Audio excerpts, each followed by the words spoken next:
गावच्या परिसरामध्ये एमआयडीसीत काही वेडेवाकडे प्रकार मला ऐकायला मिळतात। त्याच्यातलं पण काही लोकांना सरळ करण्याची गरज आहे।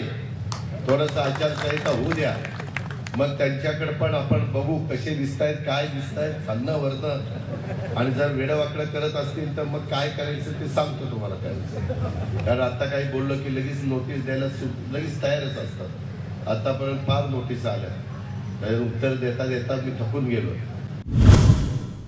सगळ्यांनी काम केलंय, परंतु पोपटराव तसं बघितलं तर अतिशय जुने, म्हणजे पोपटरावांनी तिसरी पिढी राजकीय जीवनात बघितलेली आहे। आणि अशा पद्धतीनं काम करत असताना पोपटरावांनी कधी मागं वळून बघितलं नाही। मी ज्यावेळेस राजकारणात आलो 91ला तुम्ही मला खासदार केलं, तुम्ही माझे मतदार होता।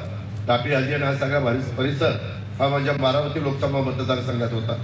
त्यावेळेस ह्या लोकांच्या जास्त माझ्या ओळखी नसायच्या, परंतु जुने यशवंतराव चव्हाण साहेबांच्या काळातले जे पुढारी असायचे, टोपी, जॅकेट, धोतर, एक रुबाबदार माणूस, आम्हालाही कळायचं नाही याला ही पोपटराव उन्हाळा असला तरी जॅकेट घालतात, थंडी असली तरी जॅकेट घालतात, पावसाळा असला तरी जॅकेट घालतात, तेव्हा आम्हाला उघडत कसं नसेल अशी शंका आमच्या मनात। मी फक्त जॅकेट जर कुठं दिल्लीला गेलो, थंडी असली, आणि आपल्या नागपूरला गेलो किंवा आमच्या अधिवेशनात जरा एसी जास्त गार असतो, मला ते सहन होत नाही, तेव्हा मी आपलं जॅकेट घालतो। नाहीतर आपला झब्बा पायजमा शर्ट पॅन्ट घालायचे आणि आपलं काम करायचं। प्रत्येकाच्या आवडीनिवडी वेगळ्या असतात, त्याच्या खोलात मी जास्त जात नाही, परंतु पोपटरावांना ते उठून दिसतात, रुबाबदार दिसतात पोपटराव। त्याच्यामध्ये त्यांनी पण आपापल्या परीनं कामं केली, शिक्षण संस्था काढल्या, इतर भागातला शेतीचा पाण्याचा प्रश्न असेल, पिण्याचा पाण्याचा प्रश्न असेल, त्या भागामध्ये मला आठवतंय आज देखील मागच्या काळामध्ये शिरूरला अशोक पवारला बँकेला निवडून आणण्याच्या करता तुमच्या या भागात खूप चांगलं काम केलेलं होतं आणि त्याच्यामुळेच तो बँकेला त्या ठिकाणी निवडून गेला। गौरगंगा सहकारी साखर कारखान्याच्या निवडणुकीमध्ये ते पॅनल तुम्ही मतदान नसतं केलं तर पडलंच होतं, पण निव्वळ तुमच्या मताच्या जोरावर ते पॅनल निवडून आलं, पण त्याचा काही उपयोग झाला नाही। त्या विचाराने कारखाना बंद पडला आणि वर काय म्हणतो दादामुळे बंद पडला। आता दादा कारखाना बंद पडायला आला होता, उलट मी कारखाने कसे चांगले चालतील, कसा भाव चांगला मिळेल। मी माझ्या इथं सोमेश्वरचा भाव 3350 आहे, माझ्या माळेगावचा भाव 3411 आहे। लोकांना 2 पैसे मिळाले पाहिजे, आम्ही सगळे बँक चांगली चालवतो, आम्ही संस्था चांगल्या चालवण्याचा प्रयत्न करतो। स्वतःला संस्था नाही चालवता येत आणि उगीच दुसऱ्याच्या नावाने पावती फाडायची हे बरोबर नाही। अरे तुझ्यात कर्तृत्व असतं तर तू कारखाना चालवला असताना तू आत्मपरीक्षण कर, तुझं काहीतरी शांत डोक्याने विचार कर की एवढा सगळा ऊस असताना, मला आठवत आहे त्यावेळेस 2 कारखाने होणार होते, एक बापूसाहेब चिटयांनी रजिस्टर केलेला होता आणि एक रावसाहेब दादा पवारांनी रजिस्टर केलेला होता, परंतु त्यावेळेस पवार साहेबांनी सांगितलं 2-2 कारखाने नको, आपण एकच कारखाना काढू आणि मग आपण गौरगंगा सहकारी साखर कारखाना तो अस्तित्वात आणला। मी बँकेचा चेअरमन होतो MSC बँकेचा, त्यावेळेस MSC बँकेकडनं मी पैसे पण देण्याचा प्रयत्न केला, का तर माझ्या शिरूर भागातल्या लोकांना दुसऱ्याच्या दारात जावं लागायचं आणि दुसऱ्याच्या दारात गेलं की ते कारखानेवाले काय करायचे, स्वतःच्या शेतकऱ्याला भाव द्यायचे 600 रुपये आणि तुम्हाला भाव द्यायचे 300 रुपये, म्हणजे कष्ट तेवढेच, सगळं काही खर्च तेवढाच आणि एवढी तफावत। त्याच्यावर तुम्ही पण वैतागलेला होता, आपला कारखाना असावा ही एक आपलेपणाची भावना माझ्या शिरूर तालुक्यातल्या जनतेच्या मनामध्ये निर्माण झाली आणि तशा पद्धतीने तो गौरगंगा कारखाना आपण सुरू केला, परंतु आज तो बंद पडला। आज दिलीपराव वसे पाटलांचा श्री भीमाशंकर सहकारी साखर कारखाना नसता तर काय अवस्था आपली झाली असती। मी येताना हेलिकॉप्टरमधनं बघितलं, मला शिवाजीरावांनी देवेंद्रांनी दाखवलं पराग कारखाना इथे एक नवीन झाला। आज तो कारखाना नसता तर आपण कुणाच्या दारामध्ये गेलो असतो, त्याचा देखील विचार करा ना। शेवटी आता कर्तृत्वावर माणसं कोण आहे, कोण आपल्याला न्याय देतं, कोण आपल्याला पाणी आणून देतं। आज आपलं पाणी काही जण सगळेच जण आपापल्या परिसरात पाणी न्यायचा प्रयत्न करतात, कारण प्रत्येकाला वाटतं ते पाणी आल्यानंतर आपला भाग सुजलाम सुफलाम होईल, पण जिथं हक्क ज्याचा आहे त्यालाही पाणी मिळालं पाहिजे, खालच्यांनाही पाणी मिळालं पाहिजे, त्याबद्दल दुमत नाही। उद्याच्याला बोगदे वगैरे करत असताना या माझ्या आंबेगाव, माझ्या जुन्नर, माझ्या शिरूर या भागाचं जी काही गरज आहे ती गरज भागून खाली पण पाणी गेलं तर कुणाचाच विरोध असायचं काही कारण नाही. अशा प्रकारे किंवा पलीकडे पश्चिमेकडं पडणारं पाणी तिथं काही बांध घालून तिथलं पाणी पुन्हा आपल्या उजनीमध्ये आपल्या इकडच्या धरणामध्ये अशा प्रकारचं पण आता नवीन तंत्रज्ञान विकसित झालेलं आहे. त्या गोष्टीचा विचार केला पाहिजे. काही धरणं माणिक सारखी दरवर्षी भरत नाही, 5-5 वर्ष भरत नाहीत. त्याच्यामध्ये इतर पाणी जे वाया समुद्राला जातं ते आणून देखील आपण त्याच्यातनं मार्ग काढू शकतो. अशा पद्धतीनं मार्ग काढण्याची ताकद, क्षमता ही महायुतीमध्ये आहे. आणि म्हणून मित्रांनो, मला आपल्याला सांगायचंय की या एकंदरीत सगळ्या कामामध्ये दिलीपरावांची कामाची पद्धत फार वेगळी आहे. त्यांनी त्यांच्या संस्था अतिशय उत्तम प्रकारे चालवलेल्या आहेत. तुमच्या इथं पण विकास करण्याच्या करता मी जवळपास जुलैमध्ये 5व्यांदा तुमच्या राज्याचा उपमुख्यमंत्री झालो आणि 600 कोटी रुपये मी दिलीपरावांच्या विधानसभा मतदारसंघात आम्ही लोकांनी चर्चा करून तुम्हाला दिले. त्याचा फायदा माझ्या शिरूर तालुक्याला झाला, जो आंबेगाव विधानसभा मतदारसंघामध्ये येतो तो आंबेगावला झाला. शेवटी मित्रांनो, मी महाराष्ट्राला सांगत असतो, बाबा सगळ्याचं सोंग करता येतं, पैशाचं सोंग नाही करता येत. जर विकास करायचा असेल तर 25-15चा निधी, माझा शासनाचा निधी, माझा DPDCचा निधी, आमचा त्या ठिकाणी जिल्हा परिषदेचा निधी, या वेगवेगळ्या मार्गाने जर जमलं तर CSR, तुमच्या ओळखी जर चांगल्या असल्या तर आपल्या इथं रांजणगावची MIDC आहे, इतर देखील तळेगावला MIDC आहे, चाकणला MIDC आहे, पुणे पिंपरी चिंचवडला MIDC आहे. आणि त्या MIDCतनं मोठ्या मोठ्या उद्योगपतींचा CSR घेऊन आपल्या भागामध्ये आपल्याला निधी आणता येतो. आणि तशा पद्धतीचं काम हे दिलीप वळसे पाटील साहेब करतात. मगाशी पोपटरावांनी बोलत असताना उल्लेख केला, मध्ये काही राजकीय घटना घडल्या. आम्ही पण 30-30 वर्ष 35-35 वर्ष आदरणीय पवार साहेब सांगतील तो शब्द झेलला, त्यांचा शब्द कधी पडू दिला नाही. ते म्हणतील ती पूर्व दिशा, ते म्हणतील ते तोरण, अशा पद्धत तोरण अशा प्रकारच्या आमची भूमिका होती. मित्रांनो, पण नंतर मी साहेबांना म्हणलं की साहेब, आता आम्ही इतके वर्ष ऐकत आलेलो, तुम्ही आमचं श्रद्धास्थान आहे, त्याबद्दल आमचं दुमत असायचं काहीच कारण नाही. पण साहेब, आता आपण 84 वर्षाचे झालेला, थोडंसं आमच्याही ताब्यामध्ये द्या. दिलीपरावांनी तुमच्याकडे आमदार म्हणून PA म्हणून काम केलंय. तुमच्या डोळ्यात एका हा तरुण कार्यकर्ता तयार झाला. आज तो 60-65च्या पुढे गेलेला आहे. आज मी 60च्या पुढे गेलेलो आहे. जयंत पाटील 60च्या पुढे गेलोय. आता आम्हाला बघू द्या, काही चुकलं तर का धरा ना. आम्हाला, आम्ही पण चांगलं काम करतो, आमची प्रशासनावर आम्ही लोकांचे प्रश्न सोडवू शकतो. आम्ही सकाळी 6 वाजल्यापासून काम करू शकतो. आम्ही आळशी नाहीये.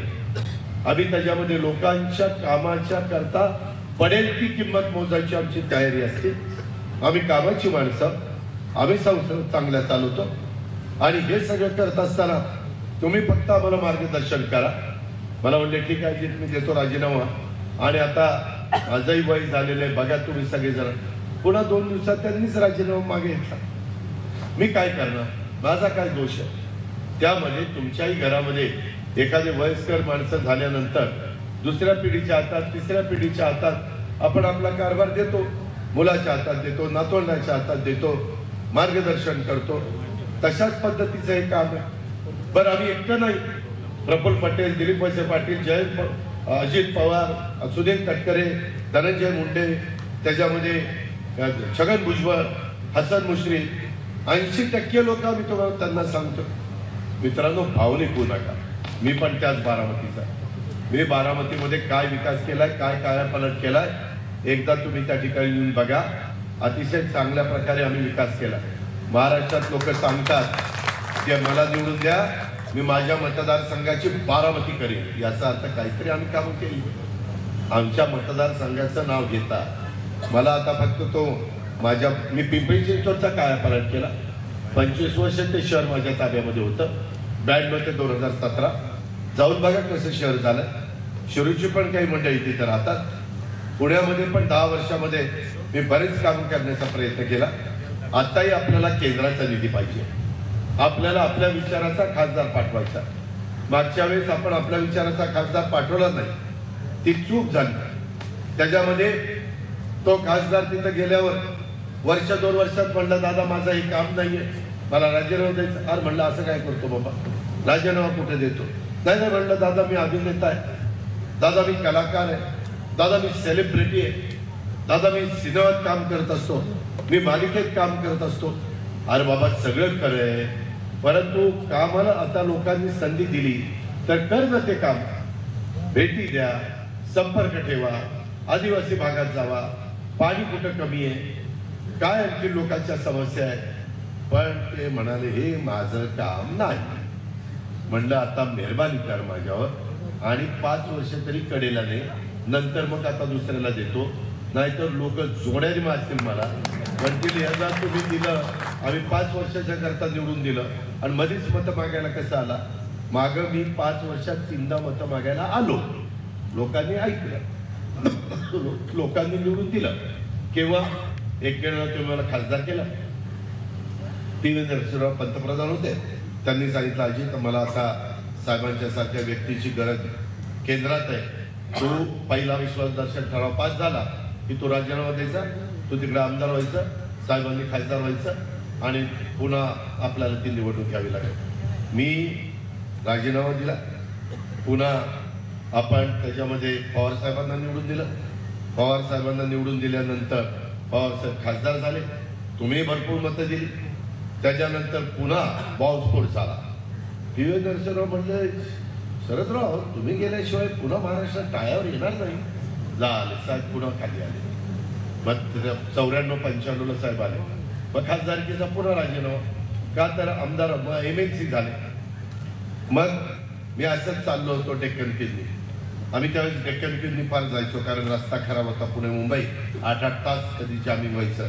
आमचा ग्रुप होता, बापूसाहेब तिथे, बी वल्लभसाहेब बेंके, दिलीप वळसे पाटील वगैरे, तो ग्रुप. ती सहज म्हणलं बापूसाहेब तुम्हाला खासदार केलं तर काय होईल?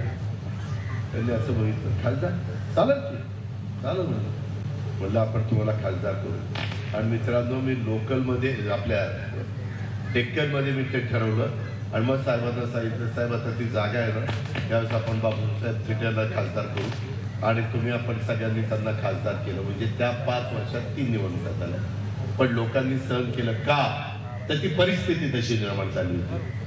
त्यावेळेस कुणी निवडून गेलेला मला जमत नाही आणि माझी अडचण होती आणि म्हणून मला राजीनामा द्यायचा असं कुणी म्हटलेलं नव्हतं. आता मात्र ते तसं म्हणतात. आणि आता मी ज्यावेळेस भूमिका घेतली त्यावेळेस माझ्यावर शपथविधीला आलो. ती काय अशोक पवार काय ऍफिडेव्हिट करायला पाठिंबा द्यायला सगळीकडेच आहे. मला म्हणले फार बरं झालं राव, आता हे पाहिजेच होतं, असंच करायला पाहिजे होतं. बरं बोलायला कलाकार म्हटल्यावर काय नुसते एकाचकडे एक डायलॉगच फेकतो, पण डायलॉगने पोट भरत नाही, त्याला काम करावं लागतं. आणि त्याच्यातून मग पुन्हा नंतर मला म्हणलं दादा मी बरोबर तुमच्यावर आलो होतो, पण मला असं वाटतं की आता तुम्हाला सोडावं. हे म्हणलं सारखं धडसोड काय लावणार रे, एकदाच कुठं जायचं तिथं जा, माझं काही म्हणणं नाही. अशा प्रकारचं ते सगळं राजकारण ते झालं गेलं, गंगेला मिळालं. आपण आता मागच्या वेळेस शिवाजीराव आढळराव पाटलांना सगळ्यांनी मिळून प्रयत्न करून पाडलेलं होतं, आता आपल्याला निवडून आणायचं. आता सगळ्यांनी प्रयत्न करून आपल्याला निवडून आणायचं आहे, कारण मागची 3 टर्मची कारकीर्द शिवाजीराव आढळराव पाटलांची चांगली आहे. त्यांनी चांगल्या पद्धतीनं काम केलं. त्यांना अनेकदा पाडायचा, विलास लांडेला बरोबर घेऊन, देवदत्त निकमाला बरोबर घेऊन, अजून कोणाला तरी बरोबर घेतलं होतं, कुणाला अशोक मोहनना. परंतु शिवाजीराव आढळराव पाटील सगळ्यांना आम्हाला पुरून उडायचे. आम्ही आपलं म्हणायचं नाही वातावरण चांगले, आता जमल तोपर्यंत 10 दिवशी आमचा माणूस पडायचा, पुन्हा ये रे माझ्या वागला. पण ठीक आहे, त्यांना कामाची जाण आहे, त्यांनी अतिशय चांगल्या प्रकारे संस्था चालवलेल्या आहे. आपले प्रश्न त्यांना माहिती आहेत, आपल्या अडचणी त्यांना माहिती आहेत. पूर्वी आपल्याच राष्ट्रवादीमध्ये ते होते, तिथल्या तालुक्याचे अध्यक्ष होते, विमा कारखान्याचे चेअरमन होते आणि त्याच्यामुळे फार काही आपण ते लांबचे नाही. आता या पद्धतीनं आपल्याला आता काम करावं लागेल. शिरूरकरांनो, यावेळेस तुमचे आमदार आजारी, तुमचे सहकार मंत्री आजारी, त्यामुळं आता जबाबदारी जास्त वाढलेली आहे, उन्हाची तीव्रता आहे. काल बारामतीमध्ये देखील कसं आम्ही 60% मतदान नेलं, माझ्या तालुक्यात 70% मतदान नेलं. आपल्याला आता जरी उन्हाची तीव्रता असली तरी ही सगळी कामं करण्याच्या करता मगाशी अनेकांनी वेगवेगळ्या प्रकारची कामाचा उल्लेख केला. मग इंडस्ट्री अजून आणायची असेल, त्याच्यामध्ये मीना कालवा, शेतकऱ्यांचं पुनर्वसन, शेरे कमी करण्याच्या बद्दलचे आदेश महसूल खात्याला द्यायचे असतील, टाकळी आजी ते गाडीगाव रोड हा त्या ठिकाणी समस्त टाकळी आजी लोकांचं म्हणणं आहे तो करायचा असेल, त्याच्यामध्ये शिरूर तालुक्यातील पश्चिम भागातील 12 गावांच्या शेतीचा पाण्याच्या प्रश्नाच्यासाठी आमची संघर्ष शेतकरी संघटना काम करती ते काम त्या ठिकाणी असेल.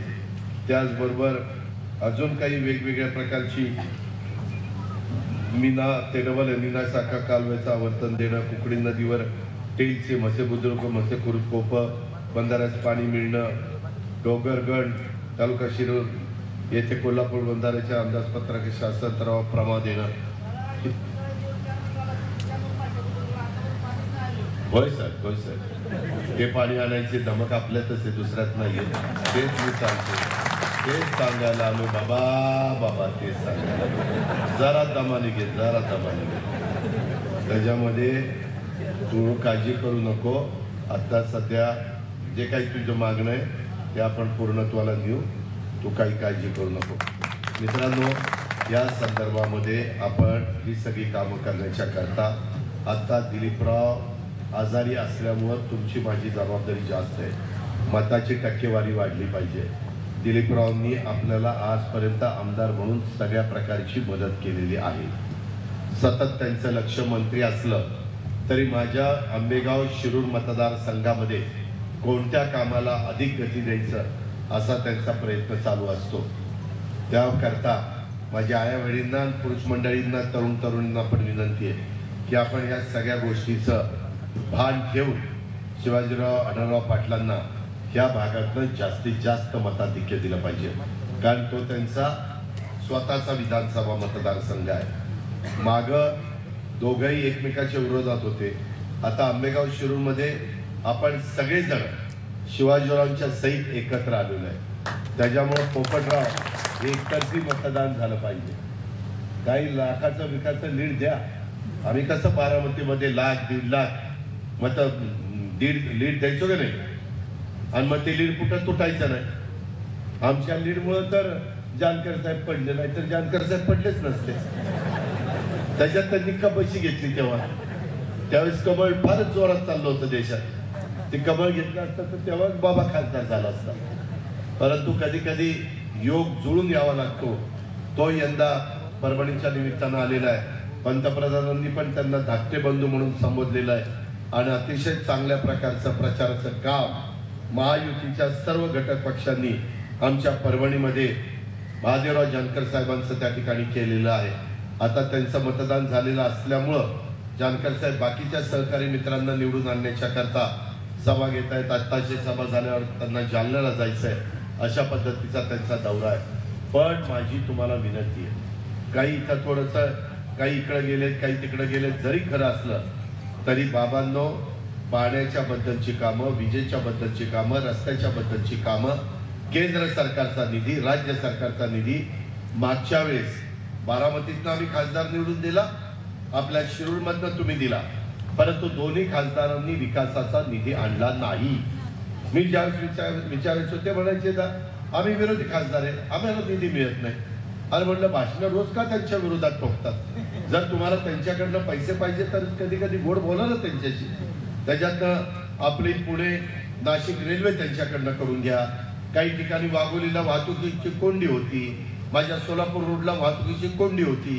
काही ठिकाणी फ्लायओव्हर करायचे, काही ठिकाणी रेल्वेच्या संदर्भातल्या नवीन लाईन टाकायच्या, वंदे भारत ट्रेन सुरू करायच्या, आपले स्टेशन चांगली करायची, अशा प्रकारची कामं आहेत. पुण्यामध्ये लोकल आजूबाजूला करायची, ती पार आपल्या वाघोलीपर्यंत आणायची, पलीकडे उरळी कांचन पर्यंत न्यायची, पलीकडे सासवड पर्यंत न्यायची, इकडं चाकण पर्यंत न्यायची, तिकडं देव आळंदी पर्यंत न्यायची. हे आपल्याला करायचंय बाबा. मग नको का पैसा आपल्याला? तो निधी आपल्याला केंद्रातच मिळणार आहे। म्हणून माझ्या शिरूरकरांनो, माझी तुम्हाला विनंती आहे की आता मधल्या 5 वर्षाच्या काळात केंद्राचा निधी पूर्णपणे थांबलाय। तो निधी आणण्याच्या करता, आपला विकास साधून घेण्याच्या करता, राज्याचा निधी आणून घेण्याकरता आपण सगळ्यांनी यावेळेस महायुतीच्या उमेदवार जिथं जिथं असतील तिथं तिथं त्यांना विजयी करण्याच्या करता मदत करा। तुमचा संबंध माझ्या नदीच्या पलीकडे पारनेर तालुक्याशी पण येतो, तिथं पण सुजय विखे पाटील यांना कमळाचे खूण देऊन उभं केलेले दुसऱ्यांदा, तिथंही त्यांना मतदान करा। तिथं ज्या निलेशला मी घेतलं होतं, मीच त्याला पार्टीत आणलं, साहेबांना तर माहिती पण नव्हता निलेश का बरा, आणि मी त्याला तिकीट दिलं आणि त्या बाबतीत निवडून आणलं। त्याला एवढा निधी दिला, एवढा निधी दिला की विचारताच सोयला। ते ज्यावेळेस गरज होती त्यावेळेस फपाललं तिकडे गेलं। असं नाही पाहिजे, एकदा निष्ठा ठेवल्यावर निष्ठेनेच राहिलं पाहिजे। आम्ही विकास कामाला निधी नाही दिला तर बोला ना, तुमच्या भागाचा विकास नाही केला तर जा विचार। अजित पवार तुम्ही मोठ्या दमात सांगत असता मग आमच्याकडे नाही निधी आला। त्याकरता माझी तुम्हाला विनंती आहे की राहिलेले 3-4 दिवस अतिशय महत्वाचे आहेत। वेगवेगळ्या प्रकारच्या अफवा उठवल्या जातील, त्याच्यावर कृपा करून कुठला तुम्ही विश्वास ठेवू नका। आपलं जुन्नर, आंबेगाव आणि शिरूरच्या भागातलं पाणी हे आपल्याला कसं राहील आणि आपलं भागून वरचं पाणी बाकीचं खालच्या भागातल्याही लोकांना कसं मिळेल, अशा प्रकारचं आम्ही नियोजन करू। काही बाबतीत आम्ही बंद पाईपलाईन बंद पाणी नेऊ जेणेकरून पाण्याची बचत होईल। काही बाबतीमध्ये लाईनिंग करू, जसं आमचं खेड तालुक्यामध्ये चास कमान धरण झालेलं आहे, त्याचा कॅनॉल हा 72च्या दुष्काळामध्ये झालेला असल्यामुळं एवढा पाझरतो की आमचं तेलला पाणीच शिरूर तालुक्यामध्ये जात नाही। त्याला आता लाईनिंगला आम्ही पैसे मंजूर केले, त्याच्यामध्ये आम्ही प्लास्टिकचा कागद टाकतो आणि मग लाईनिंग करतो, पाणी गतीनं पुढे जावं। पाण्याची काटकसर करून जेवढं काही आमच्या शेतकरी समाजाला पाणी देता येईल ते देण्याच्या करता ज्या ज्या टेक्नॉलॉजीचा वापर आम्हाला करायचं गरज पडेल त्या गोष्टी आम्ही करतोय। आम्ही त्याच्यामध्ये आता तुम्हाला सारखी वीज जाती म्हणून 8.5 लाख पंप तुम्हाला सोलरवर देण्याचा निर्णय आम्ही घेतलेला आहे। मी देखील माझ्या शेतावर 15-20 हॉर्सपावरच्या मोटारी सोलरवर ठेवलेल्या आहेत। सकाळी 8ला मोटर चालू होती, संध्याकाळी 6ला बंद। घरी संध्याकाळी आपापल्या घरी तिथं बायका मुलांच्या मध्ये व्यवस्थित जेवायचं, खायचं आणि त्या ठिकाणी आराम करायचा। रात्री तिथं जायचं नाही, बिबट्याची भीती नाही, विंचूकाट्याची भीती नाही, सापाची भीती नाही। अशा पद्धतीनं ते सोलर पंप चालतात। त्याकरता ते आता आम्ही तुम्हाला देतोय। त्याच्यामध्ये 3 कोटी लोकांना उद्याच्या 5 वर्षात घरबांधणीचा कार्यक्रम आपण हातामध्ये घेतलाय। तो सगळ्या जाती धर्माला, तुम्ही आदिवासी असाल, मागासवर्गीय असाल, धनगर समाजाचे असाल, 12 बलुतेदार असाल किंवा ओबीसी असाल, कुणी असो, ओपन असो, मराठा असेल, गरीब असतील तरी त्यांना घरं त्याच्यात दिली जाणार आहे। अशा प्रकारे भेदभाव न करता आम्ही तो कार्यक्रम राबवतोय। 80 कोटी लोकांना मोफत अन्न धान्य देण्याचा कार्यक्रम राबवतोय। का तर माझ्या भारतात एकही व्यक्ती उपाशी झोपू नये म्हणून तो कार्यक्रम 300 पर्यंत युनिट वापरणाऱ्या गरीब माणसाला 300 युनिट पर्यंत वीज मोफत, अशाही प्रकारचा आम्ही आता त्या ठिकाणी निर्णय घेतोय। शेवटी तुमच्या फायद्याचा आहे, तुमच्या भल्याचा आहे। जिथं जिथं माझ्या शेतकऱ्याला मदत, 1 रुपयामध्ये पीक विमा, 0% तुम्हाला 3 लाखापर्यंत पीक कर्ज, अशा अनेक बाबी। ऊसाच्या देखील दरवर्षी FRP आम्ही वाढवून देतोय। कितीला निघायचं? FRP पण आपण वाढवून देतोय। तुम्हाला सांगतो, मोदी साहेबांचं सरकार आल्यापासून सातत्याने FRP आपण वाढवतोय। आता त्याच्यामुळे तुम्हाला भाव ऊसाचा जास्त मिळतोय। त्याच्यामध्ये आम्ही आता साखर विकताना 3100च्या आत विकायची नाही, त्याच्यामुळे आता साखर कमी भावात जात नाही, त्याच्यावर शेतकऱ्यांचे भाव पडत नाही। कांद्यामध्ये अडचण आली, विमान्य करीत। परवा पुण्यामध्ये मोदी साहेबांची भेट झाली, मोदी साहेबांना सांगितलं कांद्याचा जरा फेरविचार करावा लागेल। कांद्याचा फेरविचार केला, आता एक्सपोर्ट सुरू झालेला आहे, आता भाव चढायला लागलेले। कारण जिथं जिथं माझा शेतकरी अडचणीत येईल, आम्ही सोयाबीनवाल्यांना मदत करण्याचं ठरवलंय, कापूसवाल्यांना मदत करायचं ठरवलं, धानाला आम्ही मदत केली, आम्ही आता दूधवाल्यांना मदत करायचं ठरवलं, 5 लिटरला अनुदान त्याच्यामध्ये तुमच्या डीबीटी अकाउंटला टाकायचं. शेवटी बाबांनो, तुम्ही शेतकरी, मी शेतकरी, शेतकरी आपली जात आहे. माझी उद्याच्या निवडणुकीच्या निमित्तानं शिरूरकरांना नम्र विनंती आहे, जातीचा पातीचा नात्याचा गोत्याचा विचार करू नका. आपलं भलं कशात आहे, आपलं पुढच्या पिढीचं भवितव्य कशात आहे, आपलं पाण्याच्या बद्दलचं दुखणं कोण दूर करणार, रस्त्याची दुखणी कोण दूर करणार, कुणाच्यात तेवढी ताकद आहे, या सगळ्याचा विचार नीट करा. लाईटशाही बद्दल काही तुमचे प्रश्न असतील तर तेही सोडवता येतील. पूर्वी मी दिलीपरावांनी लाईटचे खातं सांभाळलंय, आता आपलेच देवेंद्र फडणवीस ते पाहतात. माझे देवेंद्रचे आणि एकनाथरावांचे चांगले संबंध आहेत, त्याबद्दल तुम्ही काही काळजी करू नका. मी यावेळेस डीपीडीसीचा पण निधी तुम्हाला चांगला दिलाय, पुढेही चांगला देईल, त्याही बद्दल आपण काही काळजी करू नका. आता जून मध्ये माझं बजेट आहे, त्या बजेटमध्ये देखील माझ्या महाराष्ट्रातल्या वेगवेगळ्या भागामध्ये जिथं गरज असेल तिथं निधी देण्याच्या करता आम्ही महायुती कुठं कमी पडणार नाही, हा विश्वास पण मी आपल्या सर्व सहकारी मित्रांना देतो. त्याच्यामध्ये जय मल्हार क्रांती संघटना, दौलत नाना शितोळे त्यांचे प्रमुख आहेत, त्यांनी पण आपल्याला जाहीर पाठिंबा या उमेदवाराला आणि महायुतीला दिलेला आहे, त्याबद्दल दौलत नाना शितोळ्यांना पण मी धन्यवाद देतो. मित्रांनो, शेवटी एकमेकाच्या विरोधात भांडून प्रश्न सुटणार नाही, एकोप्याने प्रश्न सुटतात आणि त्या पद्धतीचं वातावरण आजपर्यंत काकडी आजी आणि या सगळ्या परिसरात तुम्ही पंचक्रोशीत टिकवलं, तशाच पद्धतीनं एक चांगलं वातावरण टिकवण्याचा प्रयत्न करा. आढळरावांना विक्रमी मताधिक्याने विजयी करण्याचं काम आपण सगळ्यांनी करा. मागच्या 5 वर्षाचा बॅकलॉग भरून काढण्याच्या करता हे सगळे खासदार दिल्लीतून निधी आणतील. आम्ही देखील आता आमच्या पण अमितभाई शहा, देवेंद्र आपले नरेंद्रभाई मोदी यांच्या सगळ्यांच्या ओळखीत झालेल्या, त्याच्यावर तुम्ही काही काळजी करू नका.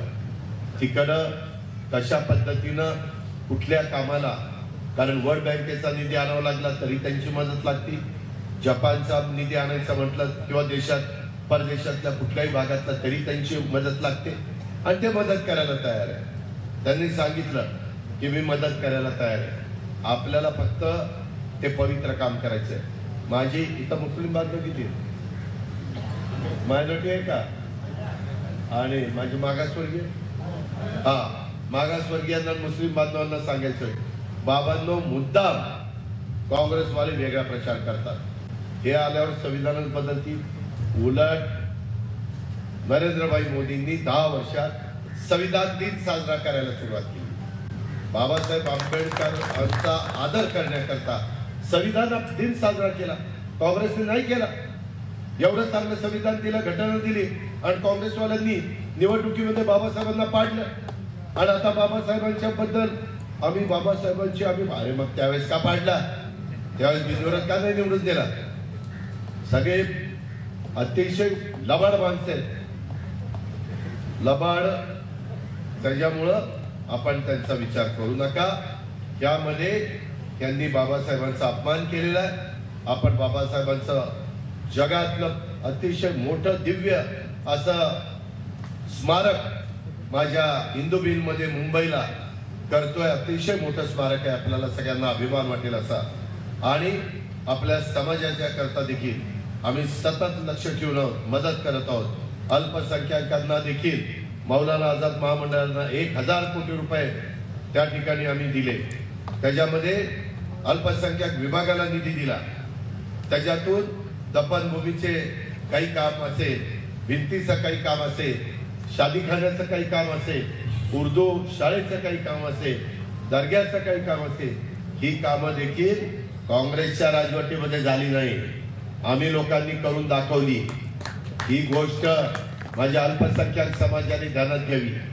काही लोक त्यांना काय सांगतात, आता बघा परत आली ना की निवडणुका नाही, तुम्हालाच गोळा करणार, पाकिस्तानला पाठवणार, काही पण थापा मारतात. कुणी तुम्हाला कुठं पाठवणार नाही. तुम्ही फक्त कायद्यानं वागा, संविधानाचा आदर करा आणि कष्टाने जीवन जगा. त्यामध्ये लबाडपणा करायचा नाही, वेडेवाकडे प्रकार करायचे नाही. या पद्धतीनं आपण केला तर आपलं भलं होणार आहे, सर्वांचं भलं होणार आहे. आणि ते करण्याच्या करता बरं आम्ही पुणे जिल्ह्यातलेच आहेत, आम्ही काही बाहेरचे नाहीये. जे काही बरं वाईट व्हायचं ते तुमचं माझं जिल्ह्यातच होणार आहे. त्याच्यावर बाहेरनं कोणीतरी आला आणि काहीतरी सल्ला देऊन गेला आणि परत तुम्हाला तोंड दाखवलं नाही असं नाही.